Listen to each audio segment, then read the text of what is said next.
Awit, Kabanata 44. Ang gawa mo noong una, dakilang mga bagay, narinig po namin, O Diyos, sa ninuno naming mahal. Pinalayas mo ang hintil sa sarili nilang bayan, at ang mga hinirang mo ang siya mong inilagay. Sila'y iyong pinagpalat, pinaunlad, yaong buhay, samantalang iyong iba ay parusa ang nakamtan.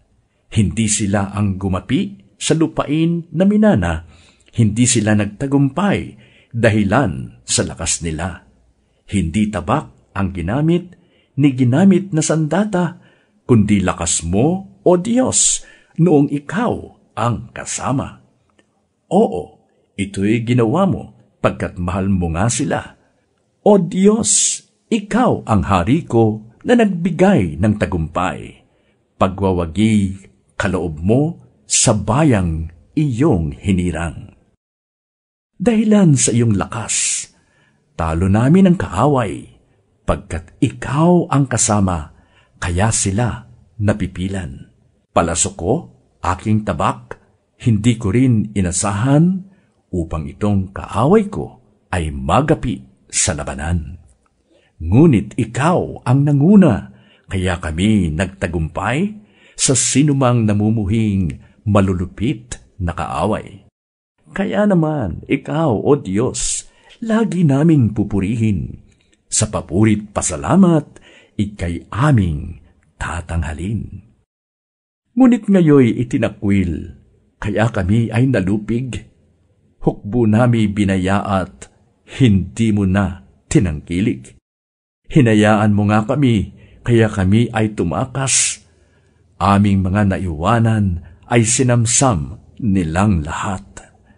Kami iyong binayaang katayin na parang tupa, matapon sa ibang bansa upang doon ay magdusa.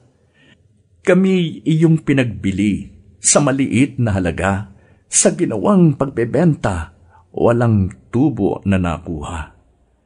Sa sinapit naming ito, mga bansa ay nagtawa, kinukutya kaming lagi, iniinis sa tuwina.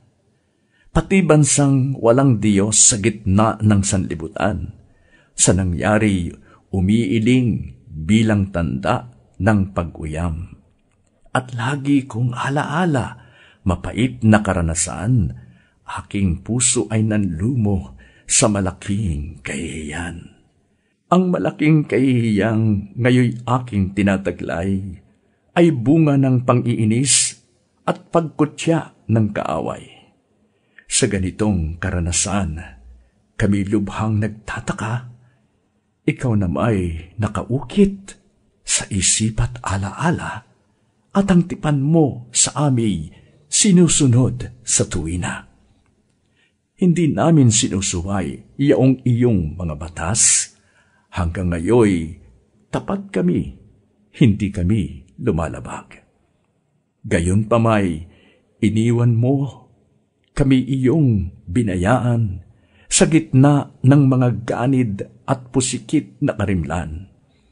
Kung pagsamba sa ating Diyos, kusa naming itinigil, at sa ibang mga Diyos doon kami dumalangin, ito'y iyong mababatid, pagkat sa iyo'y walang lihim, sa iyo ay walang lingid na isipan at damdamin. Dahil po sa inyo'y buong araw kaming pinapatay, turing nila sa amin ay mga tupang pangkatay. Gumising ka sana, Yahweh, sa paghimlay ay gumising, bumangon ka, kailan may wag po kaming itatakwil. Kami huwag pagkublihan, pagtaguan ay huwag din, ang pangamba namit hirap, huwag mo pong lilimutin. Halos kami ay madurog nang bumagsak na sa lupa, sa bunton ng alikabok ay lupig na nabulagta. Bumangon ka at tumulong, kami ngayon ay iligtas. dahilan sa pag-ibig mong kailan may di kukupas.